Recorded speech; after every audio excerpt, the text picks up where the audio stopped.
lá! Começando mais um AlmaiCast, nosso episódio. E já vou falando para você não esquecer de ativar o sininho para receber as notificações. A cada semana um episódio novo e a gente vai estar falando muito, se informando, aprendendo, conhecendo novas experiências sobre esse mundo do autismo. Eu sou Cris Carvalho e a gente começa agora mais um episódio e a gente vai falar sobre a maternidade atípica. A maternidade já é uma jornada única para as mães e muito significativa. Mas quando se trata de uma maternidade atípica, os desafios e as vitórias acabam ganhando um novo significado. São muitos desafios a cada dia, a resiliência e muito amor que está envolvido em toda essa maternidade. E hoje, aqui nos nossos estúdios, nosso diretor do Instituto Almai, Dr. Gustavo Muniz, obrigada mais uma vez pela sua participação. Cris, prazer estar aqui falando com você de novo. Bom, eu vou ler, porque assim, para apresentar a nossa convidada de hoje, é um texto muito grande, eu tive que resumir aqui, viu? Ela é a mãe da Helena e a mãe do Tom. Ambos foram diagnosticados com TEA. Ela é gestora, atuante nos segmentos de informação, capacitação, projetos e políticas públicas voltadas ao TEA. E tudo que envolva as pessoas com deficiência. Shakur, como ela é conhecida, ela fez uma pausa, porque ela é arquiteta, e durante um período, assim que ela recebeu o diagnóstico da filha, ela fez uma pausa para que ela pudesse estudar e se dedicar mais para essa causa. Ana Paula Shakur, arquiteta e mãe atípica, seja bem-vinda. Muito obrigada, Cris, Gustavo, é um prazer enorme estar aqui. Bom, para começar, né, ser mãe já é um desafio muito grande e ser mãe atípica não é uma escolha, né? Você foi escolhida. Eu queria que você falasse um pouquinho sobre esse desafio de ser uma mãe atípica. Existem vários momentos dessa maternidade, né? Eu digo que quando a gente recebe o diagnóstico, né, principalmente quando a gente é mãe de primeira viagem, a gente não sabe muito bem o que esperar, como que isso vai acontecer. Existe muitas vezes a desconstrução do filho idealizado, uma fase que eu não passei, né? Na fase do luto eu não tive, porque a questão da deficiência, ela sempre esteve presente na minha vida desde a minha adolescência. Quando eu estava me formando ali em edificações, eu já tinha uma preocupação com essa comunidade, com essa população. Mas nunca passou na minha cabeça que isso estaria presente na minha vida 24 horas com a chegada da Helena. Foi um desafio, mas a minha família é uma família da área da saúde. Isso facilitou alguns processos, né, de entendimento, de caminhos a seguir, o que fazer. Então, me lembro quando o nosso neurologista deu o diagnóstico, ela tinha um atraso do desenvolvimento, e ele me deu uma aula ali, eu não precisei questionar muito, ele de fato me deu uma aula. E aquilo me despertou, assim, eu falei, poxa, eu tenho, né, tantos anos, atuei tanto, eu não sei o que é autismo. E de fato eu não sabia. E aquilo foi um soco no estômago, eu falei, como que eu não sei? Eu falei, preciso conhecer, eu preciso entender e eu preciso ajudar a Helena. Porque, para mim, a família é a primeira instituição de desenvolvimento, de socialização, é a primeira em tudo. Se eu não tiver esse aporte dentro da minha casa, não é a clínica que vai dar, não é o médico, não é o terapeuta, não é a escola. Então eu tinha essa consciência. Então não teve esse tempo para o luto, mas não é esse tempo porque eu não me permiti. É porque de fato para mim não era um luto. Minha filha, para mim, estava perfeita, né? Tinha todas as condições para se desenvolver desde que a gente se dedicasse àquilo. E quando fala em luto, as pessoas falam assim, mas luto é quando a pessoa, né, vem... Não. Não. Luto é uma separação, uma perca de um emprego, um desligamento, seja ele qual for, já é um luto que a gente vive. O sofrimento, e aí você né? falou que não teve esse tempo. Então, ou seja, você não teve aquela negação de barganhar com Deus, de questionar. Nem então, de procurar outro especialista, tá errado o diagnóstico. Sim. Era muito claro para mim, depois comecei a perceber esses sinais, era muito claro que a gente estava no caminho assertivo, né? A única dificuldade inicial dos primeiros 6 meses foi o pediatra. E a gente já conversou bastante sobre isso, né, Gustavo? Sim. Sobre a pediatra que nos acompanhou durante o pré-natal, depois o parto, ela não apontava um atraso do desenvolvimento motor, né? Que era o mais marcante nos primeiros meses de vida da Helena. E aí, só nisso que eu fiz a troca da pediatra, e aí foi um caminho bem assertivo. Doutor Gustavo, ela falou da questão de que ela recebeu uma aula do neurologista quando apresentou o diagnóstico. O senhor convive mais até apoliana com os pais, mas o senhor acha que hoje os médicos, até o senhor como médico mesmo, o senhor acha que eles já têm mais conhecimento sobre o autismo? Porque assim, a filha dela tem 15 anos. 15 anos, se a gente parar para ver, foi ontem, não tem tanto tempo assim, né? E, poxa, como não saber o que vem? Existe ainda essa dificuldade das pessoas entenderem o que é o autismo? Isso no caso das famílias que recebem o diagnóstico.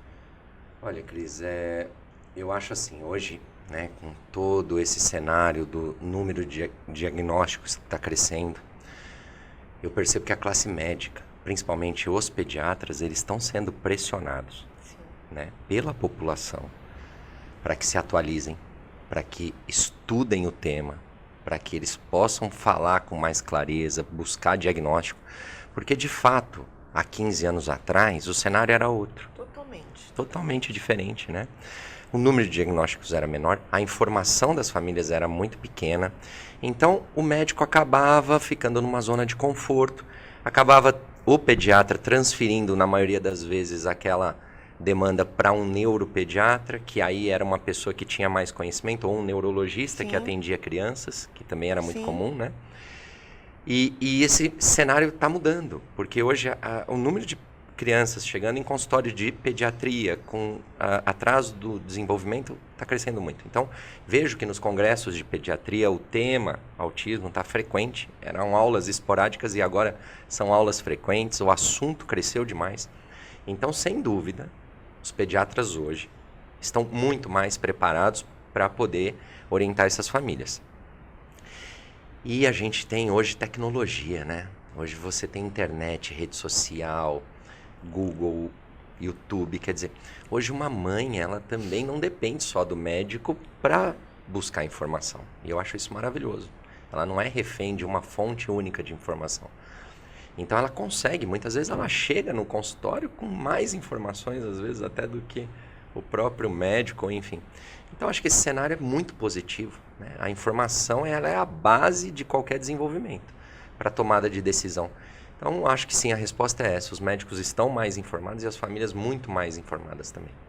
Agora, Ana, você é do Rio de Janeiro, você veio para Santos.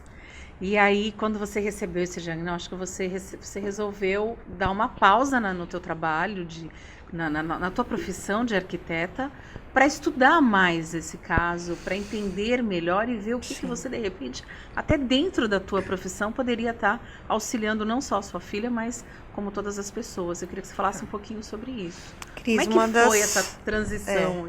Uma das primeiras coisas que eu aprendi nos cursos que eu fui buscar, e eu fui buscar cursos com muita referência, porque informação também de qualidade, né, Gustavo? A gente não obtém o tempo todo na rede social. É importante. Eu lembro que quando eu fui buscar informação, ainda ela é pequena, eu ainda não tinha o tom, eu procurei o quê? Congressos médicos, em que nós não podíamos participar enquanto mães. Era muito difícil. Mas eu tinha uma rede no Rio de Janeiro profissional muito parceira. Assim, além de me treinar, eu conseguia, por algumas associações, participar desses congressos, porque eu entendia que ali teria uma informação mais adequada com o que estava acontecendo no mundo, atualizada. Né? E uma das primeiras coisas que eu aprendi é que o ambiente, ele é um coadjuvante de todo o processo de desenvolvimento. Eu falava, poxa, mas se o ambiente é isso, se a análise do comportamento está dizendo isso, se o ensino estruturado está dizendo isso, poxa, meu papel enquanto designer, arquiteta é enorme. Verdade. E por que isso não está sendo, na verdade, ventilado, trabalhado nessas clínicas, escolas, enfim, nas políticas públicas? Porque sempre foi ali a nossa dor, enquanto comunidade atípica, mães, era justamente porque 80% da população não está atendida, ainda não está atendida. Hoje melhorou muito com, por exemplo, o Instituto Tom Maia aqui em Santos. Ampliou esse leque. A rede privada absorveu uma parte da demanda, mas ainda a demanda que não é atendida na rede privada é muito grande, muito maior, né? Então é por isso que a gente lutou muitos anos. E a partir disso veio o Tom, teve um diagnóstico que hoje a gente sabe que não é autismo, é um diagnóstico de TDAH, a gente descobriu isso tem algum tempo.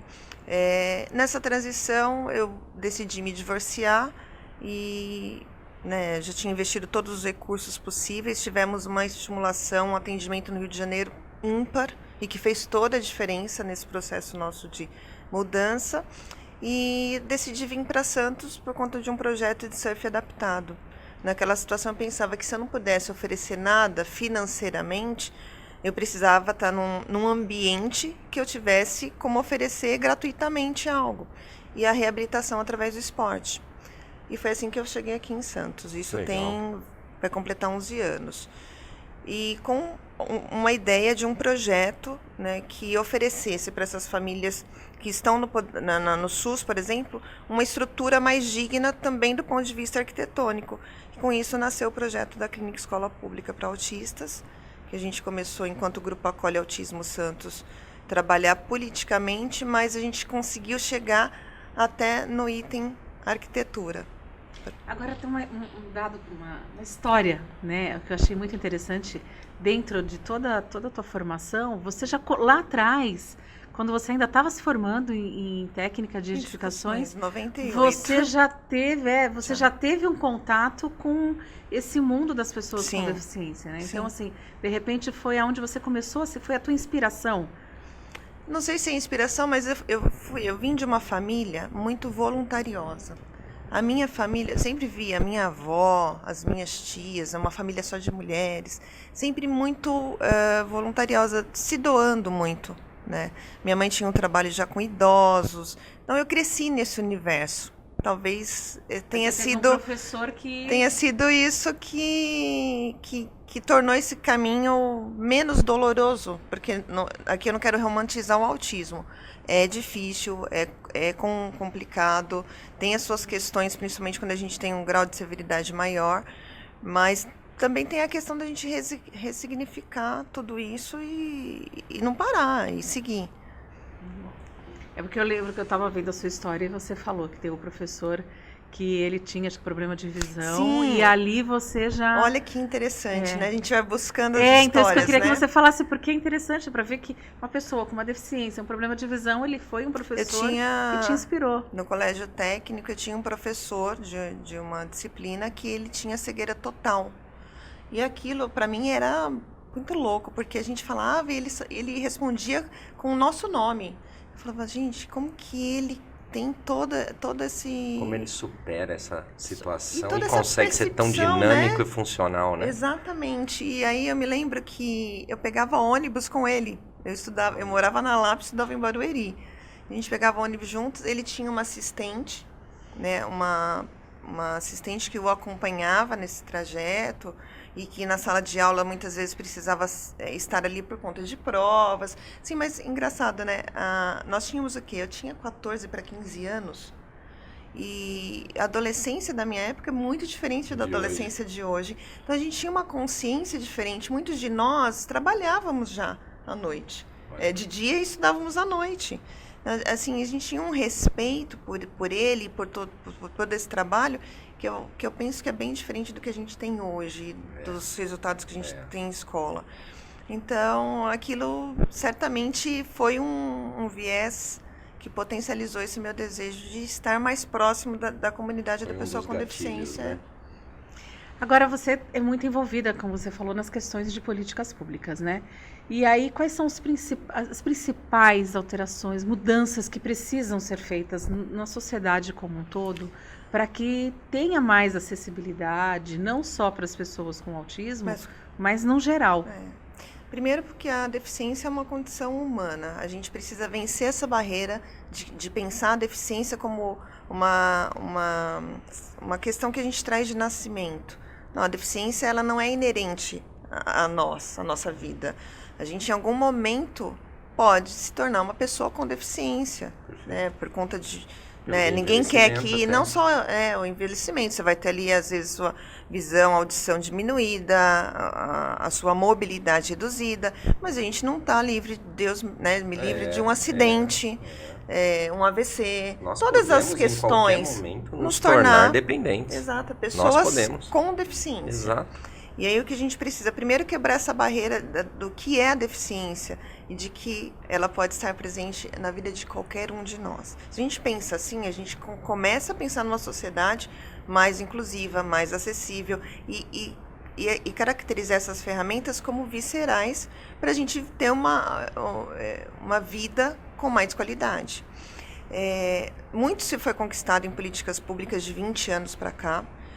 Quando eu tive diagnóstico, a gente já tinha um movimento de mães, resultado aí da Lei 12.764, carinhosamente chamada de Lei Berenice Piana. Então, a gente já tinha um caminho de mulheres, né, de mães, 80% dessas mães são mães cuidadoras, mães solos, lutando para que essas pessoas pudessem ser reconhecidas como pessoa com deficiência, porque a própria comunidade da pessoa com deficiência não reconhecia o autismo. E isso era uma dificuldade na garantia de direitos, acessos à educação, à saúde.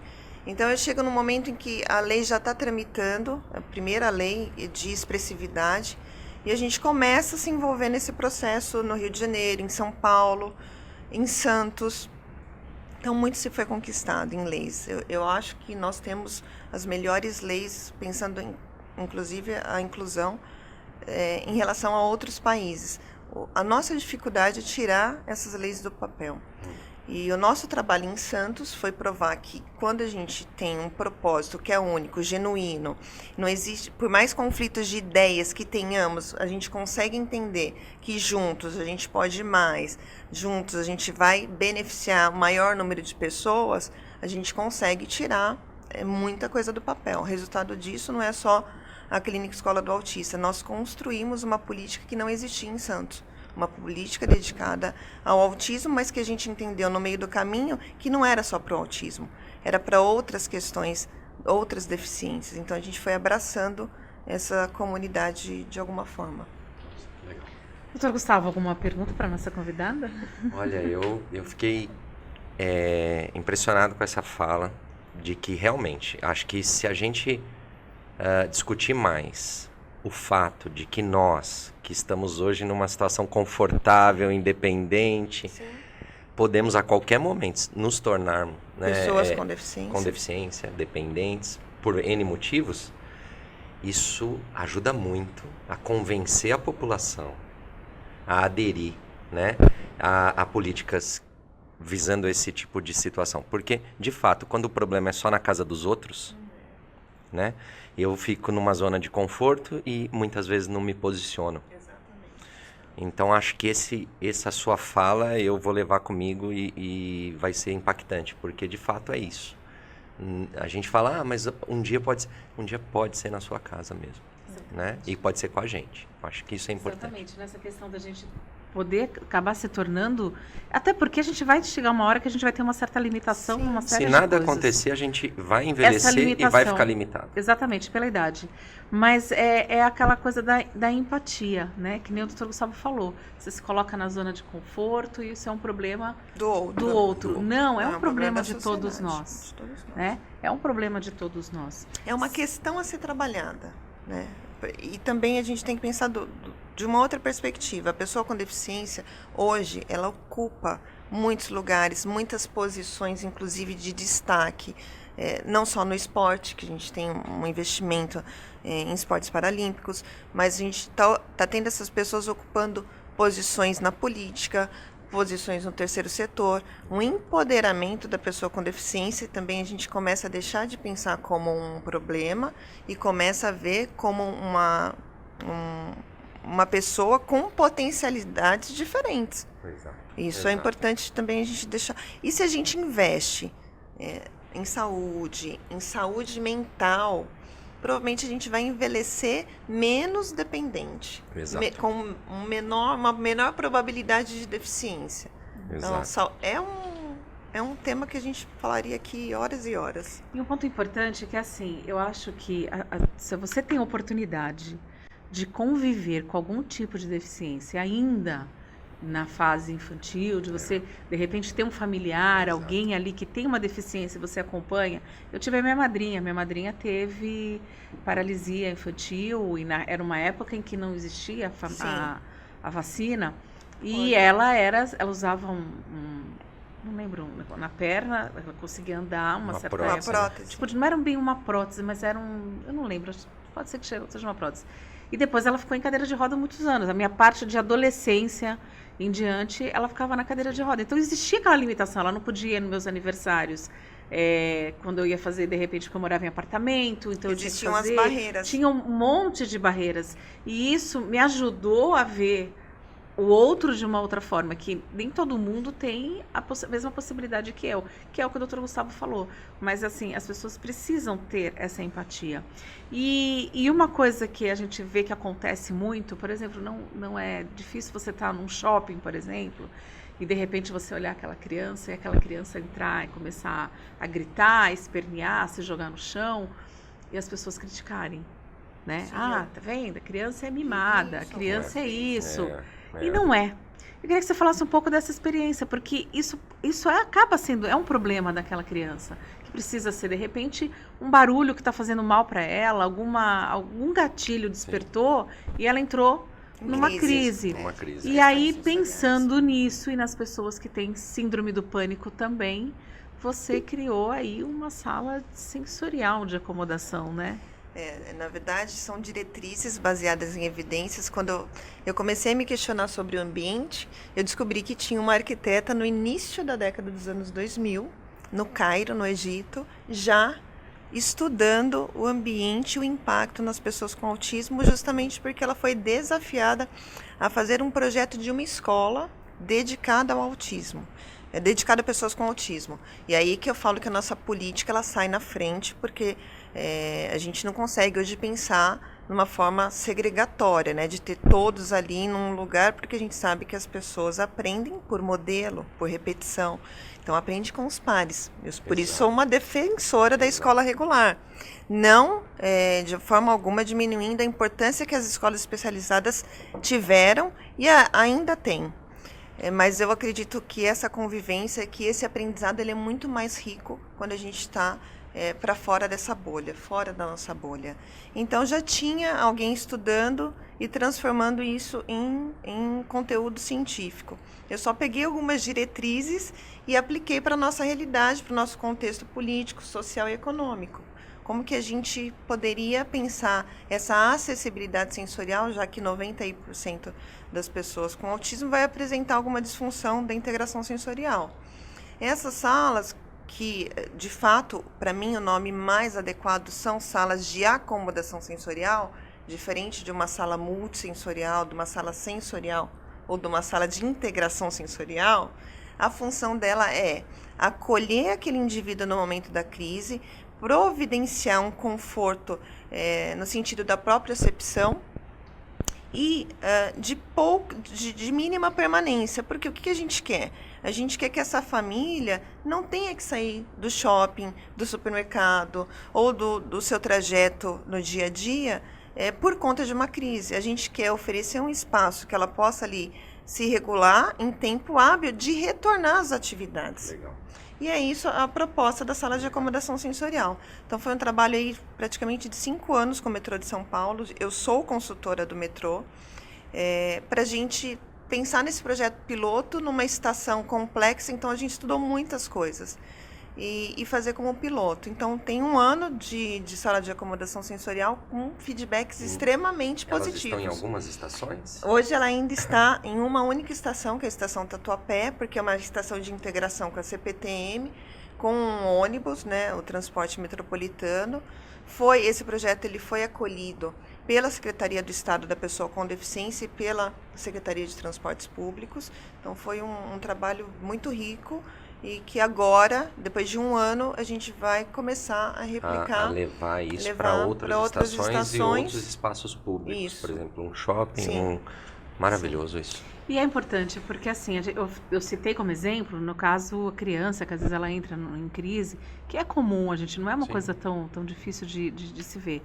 Mas uma coisa que também me chama a atenção, as pessoas que têm, de repente, síndrome do pânico. Ansiedade. Crise de ansiedade, às vezes, e do nada, a pessoa pode estar ali olhando uma vitrine e, de repente, alguma coisa desperta e ela entra em pânico. E aí, como é que funciona essa sala? O que ela encontra ali? Qual o diferencial? Porque você fala que ela é uma sala sensorial. Mas de qual acomodação. A diferença? De acomodação sensorial. Sim. Mas qual é a diferença de eu chegar e falar, olha, senta aqui na sala da administração, que tá tudo certo, né? Toma uma água e A diferença são os estímulos. Os estímulos que estão pensados para reduzir essa crise. Então, a gente vai pensar em cores, em acústica, em zonas sensoriais. A gente vai graduando sensorialmente até que ela chegue naquele ambiente que está praticamente com estímulo baixo, né? Quase nenhum estímulo. Então, a gente vai graduando. Você não tira essa pessoa de um ambiente extremamente aversivo sensorialmente e coloca num ambiente neutro. Ela vai fazendo uma transição. Então, tudo isso foi avaliado e estudado do ponto de vista do design da arquitetura. E lembrando que não são só crianças, eles crescem. Exato. Então, é importante você pensar em ambientes não infantilizados nesses espaços públicos. Né? Porque a gente hoje tem muitos adultos, por exemplo, no mercado de trabalho, diagnosticados com autismo, com pânico, com ansiedade. Então, a gente vai pensar em luzes que não são luzes que ali ativem algum momento do cérebro que deixa a gente em estado de alerta. Então, luzes mais quentes que vão trazer mais conforto, um mobiliário que acolha esse corpo, porque muitas vezes, se eu fosse aqui falar tecnicamente, eu não sairia daqui. Sim, tem assunto para... tem assunto para muitas horas de podcast, mas que acomode esse corpo sensorialmente, dê esse conforto e, logicamente, os estímulos sonoros. E é uma coisa que deveria ser agregada a não só como shopping, mas as próprias escolas, clubes. A gente acho já que tem isso deveria crescer mais. Bastante iniciativas nesse sentido, mas ainda com uma leitura não tão assertiva do que é essa sala ou do que o profissional da arquitetura, do design, pode ali projetar para aquele espaço, porque não basta ser o arquiteto ou o designer. O que me deu essa condição foi exatamente esses anos próximo ao autismo, esses anos de estudo, porque é complexo. A vida real, né? É a vida real. A experiência da vida real. Né? Isso traz uma diferenciação no trabalho enorme. Né? Sim, o fato sem dúvida. O diploma de arquiteto, o diploma do design ou da pessoa que luta por políticas públicas não é maior do que o meu diploma de mãe. Hoje já tem uma legislação que obrigue alguns lugares públicos a ter essa sala? Temos. E uma dessas legislações eu posso falar assim com muito orgulho que eu trouxe para Santos através da Câmara, então do vereador Marcos Libório, para a gente implementar a primeira legislação de acordo com a função. Porque se a gente queria também uma sala que custa muito para os cofres públicos, a gente não consegue implementar e tirar do papel. Então, tudo isso tem que ser pensado. Verdade. A mesma coisa para a iniciativa privada. Sim. Se você cria muitas ferramentas né? de acessibilidade, que o investimento é alto, não vai ficar no papel. Vai ficar no papel. Então, agora, tendo tudo isso, tendo esse ambiente, também é importante que as pessoas que trabalham nesses locais sejam treinadas para isso. Porque elas precisam saber que aquilo... Porque é muito comum, isso é do ser humano. Você olha e fala, tá tendo uma frescura, isso não é nada. A depressão é uma frescura, a ansiedade é uma frescura. Todo mundo acha isso, né? E eu falo por causa própria, porque quando meu pai teve, eu não tinha esse conhecimento que eu tenho hoje, e meu pai teve depressão, e eu falava que aquilo era uma frescura, mas eu não entendia. Isso há quase 30 anos atrás, né? Até a gente viver aquilo. Então, assim, é o que você falou. Acho que independente de todos os seus diplomas, de todos os seus conhecimentos, a sua vivência com o mundo do autismo é o que te traz propriedade para falar de qualquer coisa. Sou categórica eu não tenho dúvida a falar disso. sobre. Exatamente. Então, eu queria que você falasse um pouquinho da Helena e do Tom, né? A parte mais gostosa. Como que é ser mãe deles, né? e como que é um pouquinho, conta um pouquinho da Helena, conta um pouquinho do Tom pra gente. É um orgulho, logicamente, eu sempre abro um sorriso enorme, porque eu sempre quis ser mãe. né? Tinha 2 coisas que eu queria muito na minha vida. Uma era ser uma arquiteta que tivesse um trabalho bacana e a outra era ser mãe. Então, o autismo, a Helena e o Tom me trouxeram essas 2 coisas, na verdade. Helena tem 15 anos, é um desafio hoje a adolescência, porque conforme eles vão crescendo, a gente vai tendo uma escassez de serviços, uma escassez de investimento em educação, espaços de lazer que a gente tem que praticamente se aportar de muitas coisas para estar naqueles lugares. Sim, né? é um desafio. E o que a gente achava, o que a sociedade muitas vezes olhava a criança como alguns comportamentos, ela é criança, eles começam já a não aceitar na fase da adolescência e do adulto. E aqui eu vou falar coisas simples, do cotidiano. Então, quando a gente começa a ensinar algumas regras sociais, então, assim, vai fazer um pum. Porque na criança é engraçado, no adolescente, no adulto, olham com essa visão. Em certos lugares, você já começa a ter que lidar com outro tipo de olhar, com outro tipo de preconceito. E eu estou vivendo exatamente essa fase, na adolescência. E pensando saúde, quando a gente está falando da saúde da mulher, que eu vivo com a Helena, a gente já tem uma moça menstruando, precisando de alguns exames que não são tão simples por conta das questões sensoriais. Então tem um trabalho esse é o desafio pensando a sociedade. Pensando a Helena, eu olho para ela todos os dias e falo, você é um orgulho para mim. Porque é a menina que dentro de casa ela tem iniciativa, ela me ajuda, ela não me desafia no sentido daquela coisa que a maioria das mães estão vivendo com a adolescência. Não, eu tô vivendo isso. Né? Então eu falo assim, poxa, de um lado, eu falo, putz, que legal, né? Olha, eu vou te dizer que é difícil, eu não tinha pensado Gustavo? nisso, mas entre prós e contras, Sim. a adolescência da criança, o adolescente típico, tem sido um desafio nos dias de hoje, algo gigante. Eu acho que ser adolescente, ser pai de adolescente independente. Quer dizer, você dizer que ela, por algum motivo, não tem esse comportamento desafiador, então acho que o universo está conspirando. Contrabalanceando. Então, mas ser adolescente já é um desafio. É né? um desafio, mas você pensa isso. que a adolescência hoje, pós-pandemia, com essa questão de saúde mental aflorada, de fato, os pais estão vivendo uma situação muito delicada. Então, não estou vivendo isso com a Helena, mas tem uma outra questão. Como que eu a ensino a ver o mundo e se proteger do mundo? Porque ela tem autismo, tem uma deficiência intelectual para muitas coisas moderada. Como que eu ensino ela a perceber a intenção do outro e que o mundo existe maldade? Então, aí está o meu desafio, que a gente pensa ao longo da vida. E quando eu não estiver aqui, não adianta dizer que as mães não pensam isso, a gente pensa.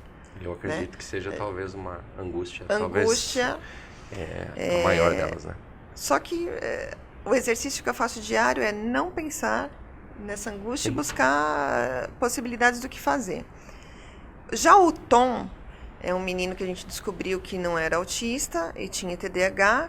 E aí eu venho aqui falar um pouquinho sobre a importância do diagnóstico assertivo e a quantidade de diagnósticos errados que a gente está tendo. Tudo, às vezes, parece que tudo virou autismo e não é autismo. A gente parou de ter diagnóstico de deficiência intelectual. Um monte. Né? A gente tem sinais muito parecidos de TDAH e autismo na tenridade. Uma condução... Eu digo que não tão assertiva por conta de um diagnóstico que não foi tão claro, ela vai comprometer muitas coisas ao longo da vida. No meu caso, foi essa puberdade do Tom, essa adolescência, que a gente teve uma hora que eu falei, meu Deus, me ajuda. Estava sendo mais desafiador do que lidar com a questão do autismo da Helena. O controle inibitório, o hiperfoco com o futebol, as coisas que ele começou a fazer para ter acesso a esse hiperfoco dele foi algo que nos preocupou muito. Então eu tive que rever toda a rota. O tratamento medicamentoso não era o adequado, porque a gente estava medicando como se fosse um comportamento TEA. A intervenção também como se fosse TEA e a gente ia se beneficiar mais de uma comportamental cognitiva. Então tudo isso, se tivesse tido esse diagnóstico mais assertivo, e é que é importante a gente fazer as reavaliações. Por outro lado, as famílias às vezes não querem olhar dessa forma porque a gente conquistou uma política de direitos para o TEA. Mas se a gente pensar o TDAH como um transtorno de aprendizagem, existe esse medo nas famílias. Como que eu vou garantir o custeio dessa intervenção, dos tratamentos? E eu falei, bom, então vou ter que ser a primeira. De novo, em alguma coisa, vamos retirar o diagnóstico dele de autismo. Né? Então, eu tive essa percepção. Em que idade, Ana, ele você estava com 8 que o diagnóstico estava... 8 para 8 anos. E começamos uma série de... E o diagnóstico inicial de autismo aconteceu com que com idade? 18 meses. Então, de 1 ano e meio até os 8 anos de idade, Sim. o entendimento era de autismo. Era de autismo, mas na primeira infância, como a gente usou a psicomotricidade como base da nossa intervenção, então deu conta dessa agitação psicomotora do TDAH, por Sim. exemplo. Então a gente conseguiu ir bem. A grande dificuldade foi quando ele entrou na puberdade. E a gente não adequava a terapia, não adequava medicamentosamente, até que quando a gente chega no diagnóstico de TDAH, a gente refaz a rota e a gente começa a ter mais resultado. Bem mais resultado. Assim, outra qualidade de vida, Gustavo. Outra qualidade de vida. Mas, Gustavo, ela falou da questão do diagnóstico, às vezes, um pouco errado, né? Ter um diagnóstico mais assertivo. Vocês acabam recebendo casos lá de pessoas que chegam e falam assim, olha, eu recebi o diagnóstico de autismo e aí, no decorrer, nas avaliações, acaba percebendo que não é o de um autismo? Você sabe, Cris, que a questão do diagnóstico clínico, ele é um desafio para a medicina, porque ele depende de protocolos. Esses protocolos vão mudando ao longo do tempo. Ele não é um diagnóstico de imagem laboratorial, então ele é um diagnóstico construído, né? Depende muito do conhecimento do médico, depende muitas vezes do fato do médico ter um pouco de humildade e pedir ajuda para profissionais de outras áreas, né? Não querer liderar, né, de carreira solo um diagnóstico, pedir ajuda para a equipe terapêutica, né? Avaliações multidisciplinares, opiniões, fazer essa construção de forma lenta, sem pressa, para não sair tratando. Então, assim, eu vejo que hoje, né, até o que a gente falou mais cedo sobre a questão dos pediatras, isso está melhorando. Então, assim, está diminuindo o número de diagnósticos, entre aspas, errôneos. Mas como são diagnósticos clínicos e dependem de protocolos, eventualmente, em alguma fase da vida mais cedo, em que a criança está... Porque em construção, né? Então, assim, tem crianças que estão atrasadas. Elas não têm nenhum diagnóstico. Exato. Elas estão numa corrida em que elas são mais lentas que as outras. E se eu tirar uma foto dela naquele momento, eu posso diagnosticar errado. Exato. E numa fase da vida ela começa a correr e alcança a outra. Dá um boom. E às vezes até passa. Mesmo. Então, assim, tem que ter cuidado. O diagnóstico é delicado. Por isso que lá no Instituto a gente se preocupou em ter, né, uma equipe de neuropediatras. E aí eles têm o suporte das clínicas de laudo neuropsicológico. Isso. São profissionais que são habilitados para poder fazer uma investigação aprofundada, passam por investigação multidisciplinar para tentar criar o máximo, né, de informação e diminuir ou minimizar ao máximo a chance de erro. Exato. Ana, dentro desse teus estudos, dessa sua vivência, aí você começou também a realizar simpósios, a levar o teu conhecimento para outras famílias? Sim. Como membro do Grupo Acolhe Autismo, lá no início de 2014, esse trabalho de convencimento com o poder público e com o terceiro setor, porque nós não tínhamos clínicas privadas atendendo TEA em Santos. Não tínhamos. Instituto Almaia é a primeira? Né? Não. Já tem outras clínicas que começaram antes até, mas quando você disse que não tinha, isso é em que ano? 2014.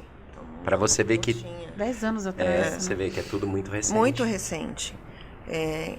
E aí um dos trabalhos, eu percebia que nas escolas que eu ia falar, até nas reuniões que fazia com alguns setores, parecia que eu não estava sendo compreendida, a gente não estava sendo compreendido. E aí eu falei, conversei com alguns profissionais muito amigos do Rio de Janeiro, e eu falei assim, eles falaram, vamos fazer alguma coisa em Santos, né, do que a gente está acostumado a ter em São Paulo, a ter no Rio.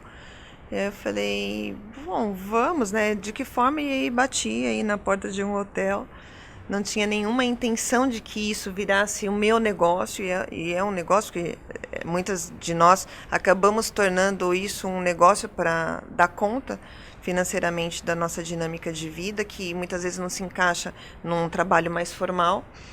E foi um sucesso, foi a primeira jornada sobre aprendizagem em autismo em 2015, fiz no hotel ali no Canal 3, e foi um sucesso.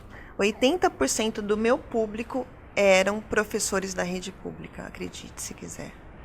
A angústia do professor é tão grande dentro das escolas. De informação e treinamento, né? Formação, treinamento e muitas vezes, Gustavo, porque a saúde não está cumprindo o seu papel. Exato. Não tem sucesso na inclusão escolar sem uma boa intervenção dentro da área da saúde. Não existe esse sucesso. E aí a conversa começou a ser, educação e saúde tem que caminhar junto, tem que ser um trabalho interdisciplinar. Por isso que nasce o projeto da Clínica Escola. A gente ter essa conversa, essa proximidade para a gente potencializar a inclusão. E aí muitos professores adoecendo, porque o professor muitas vezes ele é comprometido demais. Ele é a única oportunidade daquele aluno, dependendo do contexto, de se desenvolver. Ele toma isso para si. Os professores de educação especial, que hoje atuam no AE, que é o atendimento educacional especializado, eles têm um conhecimento, um repertório absurdo que eles poderiam estar socializando dentro com com os profissionais de saúde.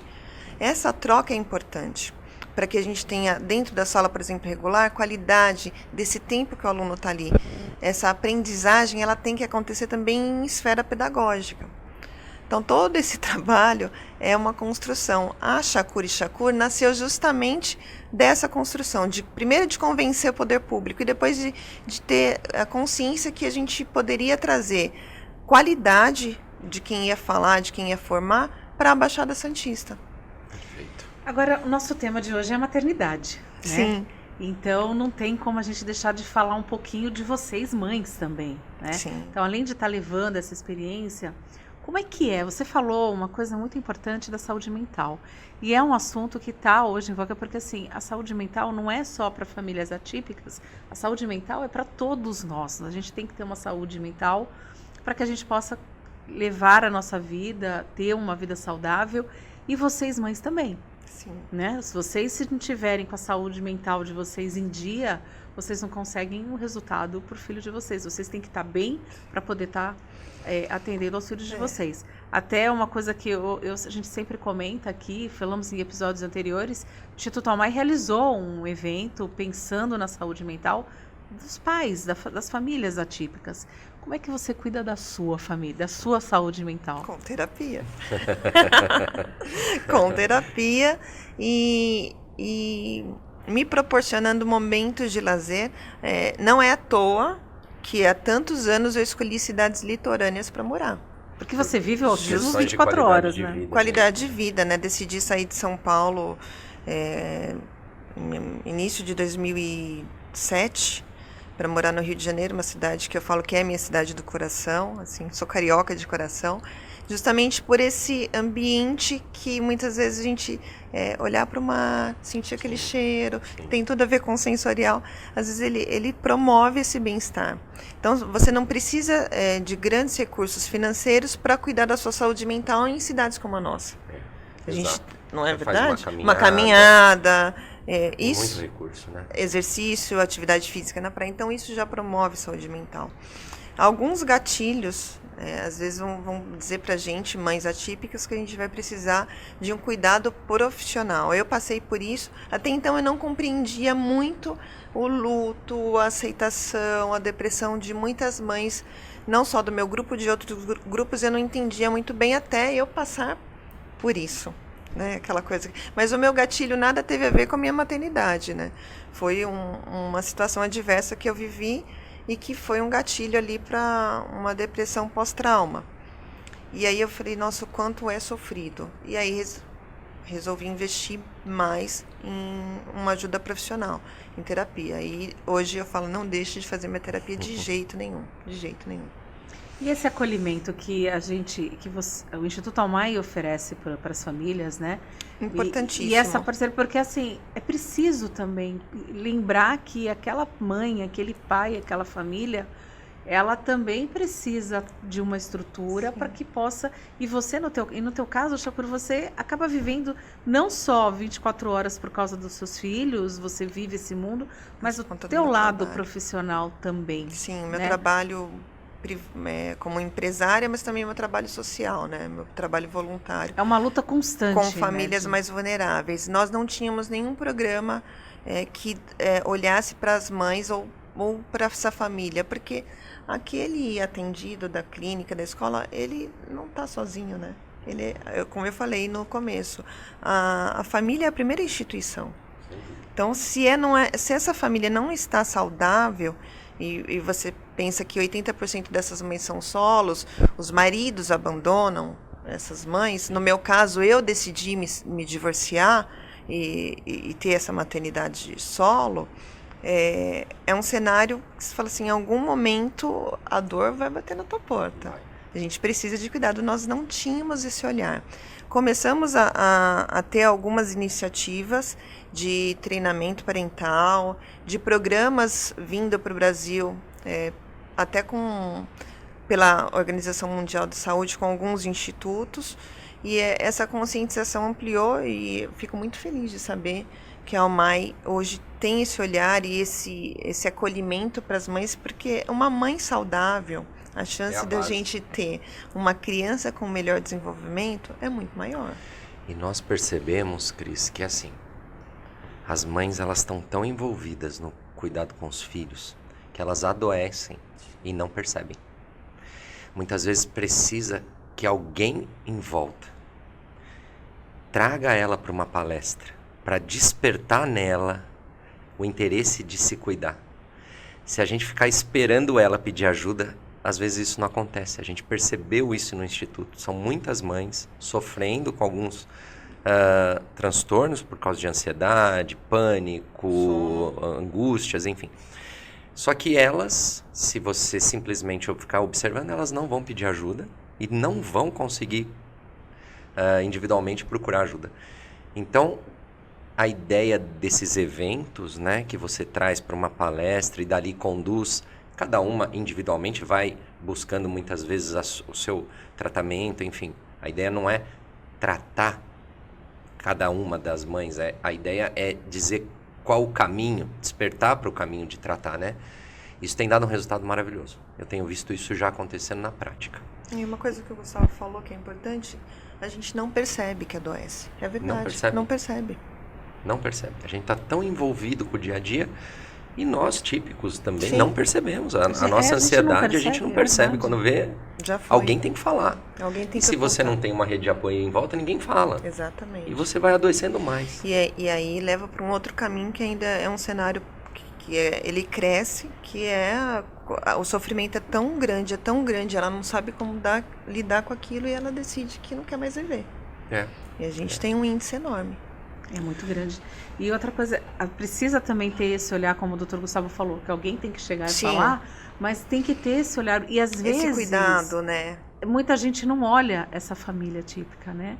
Olha às vezes para a criança, para o filho, para o adolescente, mas esquece que ali tem um pai, tem uma mãe que precisa, principalmente a mãe. Eu vou defender as mães, mas assim, acho que no caso a mãe é que está mais ali presente, porque o pai às vezes acaba sendo o provedor, não desmerecendo os pais, mas assim, a mãe é que está ali no dia a dia, né, que vai cuidar. No caso que nem você falou, você está com uma filha adolescente, quem é que tem que sentar com a filha e explicar? No caso da primeira menstruação, que é um momento difícil para nós mulheres, né, quando olha o que é Sim, isso, TPM, se você não meu Deus, lidar TPM. com a TPM. E a Helena tem TPM? Tem.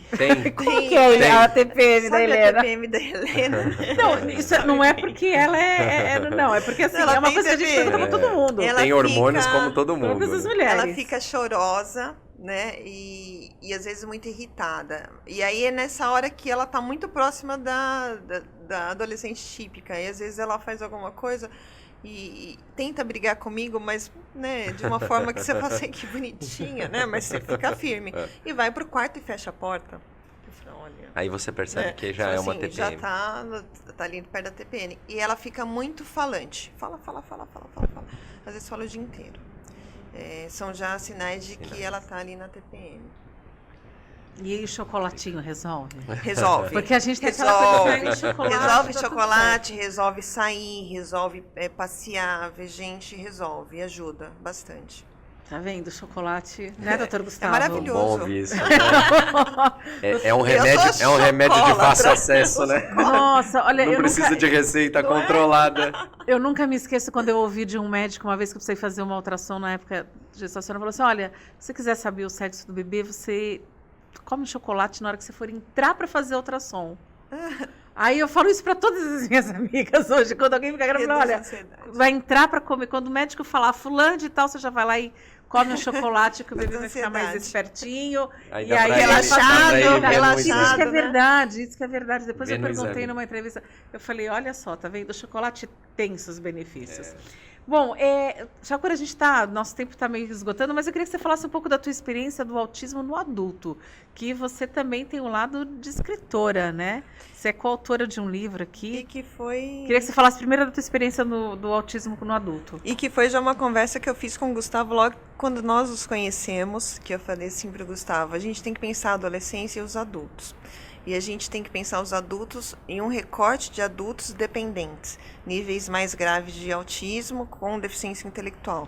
Então, quando eu fui convidada para escrever o autismo no adulto, é porque eu já tinha um trabalho de pesquisa, orientada pelo professor Dr. Francisco Assunção, como alma autodidata, que sempre fui, para pensar as residências assistidas, pensar residências que ali sejam lugares que diga para esse indivíduo que perdeu seus cuidadores diretos, ou para aqueles cuidadores que envelheceram e já não dão conta mais, porque o autismo severo, eu não conseguiria descrever o que essas famílias vivem, né, quando a gente pensa em um autismo grave. É muito desafiador. Principalmente e diferente, pensando né? adultos. Sim. Né? Vai ter uma fase que você não tem mais saúde mental, você não tem saúde física para lidar com isso.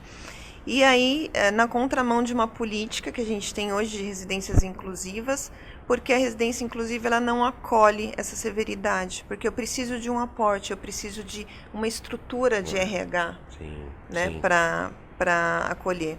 E também que diga ali para aquele indivíduo que ali é o lar dele.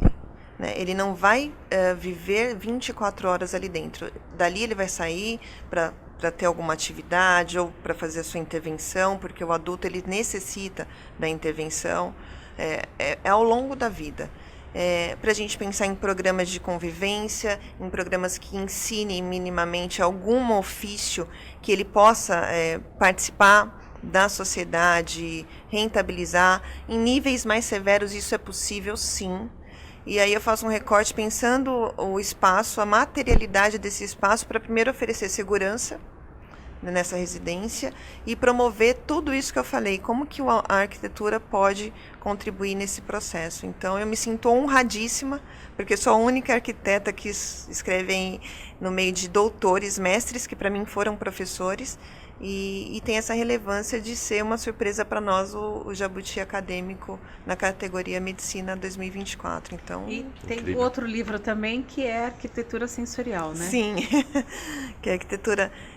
Eu já contribuí com outros livros, com outros capítulos, mas esses dois, de fato, Foram- têm uma relevância, porque é a única bibliografia que nós temos no Brasil de arquitetura sensorial.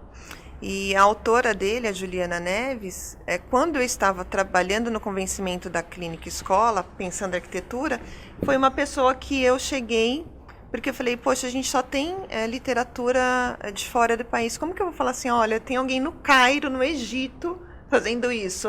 Difícil. Nossa realidade é totalmente outra financeira. E cheguei na Juliana. E aí levei essa demanda que ela não tinha ideia do que a arquitetura sensorial poderia ser, pensando no autismo. E aí nessa segunda edição ampliada ela me convida para escrever juntamente. Então foi resultado Demais, de doutor muito Gustavo. investimento, né? De Maravilhoso. tempo, de Quem de quiser dedicação. encontrar esse livro, Nas editoras, aí tanto na Artmed quanto na editora do Arquitetura Sensorial, na internet, na própria internet, a gente Consegue. tem acesso. tua rede social, como é que a pessoa te acha, Chacoi, para fazer algum tipo de palestra? Pode me achar no Instagram Autismo Realidades do Brasil ou pode acessar ali o meu site www.shakurishakur.com.br e me mandar uma mensagem e aí a gente organiza. Esse papo foi muito bom, né, doutor Gustavo? Maravilhoso. Queria que o senhor fizesse um resumo da nossa conversa. O que o senhor achou? Eu já tenho a honra de ser amigo da Ana Paula desde o início do Instituto. Ela me acolheu muito quando eu a conheci, enfim, sei da carreira, do envolvimento com a causa, né, do conhecimento técnico, enfim. Então, quando eu fiquei sabendo que ela viria hoje, eu tinha certeza que o conteúdo ia ser muito bom. Tá certo. Shakura, eu quero te agradecer, mas antes eu queria que você falasse, como o nosso tema é a maternidade, e você falou dos desafios, do orgulho que você tem dos teus filhos, né, da Helena e do Tom, mas eu acho que isso é independente de ser uma família típica ou não, o medo, né, o futuro, o que vai ser do meu filho quando eu não estiver mais aqui. Eu queria que você falasse qual é o teu principal medo. Se você hoje tivesse assim, qual é o medo que você tem em relação ao futuro dos teus filhos, porque um dia você vai faltar. Sim. E isso é um assunto que tem que ser pensado, pelo menos nem que seja nos seus momentos a sós, você tem que pensar. Da violência. Meu medo é da violência. A violência que, como sociedade, né, eu já vivi uma violência... Coletiva e individual. Coletiva e individual. E, logicamente, há alguns anos eu já tenho trabalhado no combate do abuso, da violência sexual infantil e pensando as pessoas com autismo. Então, acho que meu maior medo é como a gente ensina, é como a gente treina, quais são os programas que a gente pode trazer para essas questões quando a gente está pensando numa deficiência intelectual moderada, severa. É meu maior medo. Que recado que você deixa para aquela mãe que recebeu agora, fechou agora um diagnóstico, que ela descobriu que ela é uma mãe, que é o que eu falei no início, ela não é uma escolha, né? A gente sente... Verdade, a maternidade é uma escolha, A maternidade é uma escolha, mas... A deficiência que muitas vezes vem com o teu filho não é uma escolha. Mas se você foi escolhida. A gente vai pensar que você foi escolhida para isso. Filosoficamente, sim. Sem romantização do autismo, mas eu acho que o recado que eu deixo aqui eu ouvi há anos atrás. Calma, respira, não entra na pilha de que tudo vai ser ruim, de que acabou o teu mundo. Respira, né? Procura a tua família, use como tua rede de apoio. Provavelmente, se você não tem pai e mãe vivo, você tem um irmão ou uma tia mais próxima, conversem, respirem, né? E vá com calma, porque às vezes esse diagnóstico ele não está sendo tão assertivo, às vezes o caminho não vai ser tão doloroso, tão aversivo, e é lógico, você precisa se informar. E se informe, por favor, mães, com informações de qualidade.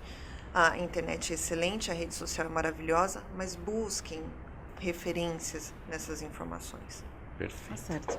Shakura, muito obrigada pela sua participação. Eu já que tomo a liberdade de já deixar aberto aqui para uma próxima oportunidade. Tendo alguma novidade, olha, tá saindo um projetinho novo aí, uma sala nova, por favor, pode entrar em contato com a gente. Doutor Gustavo, obrigada mais uma vez. Obrigado, Cris.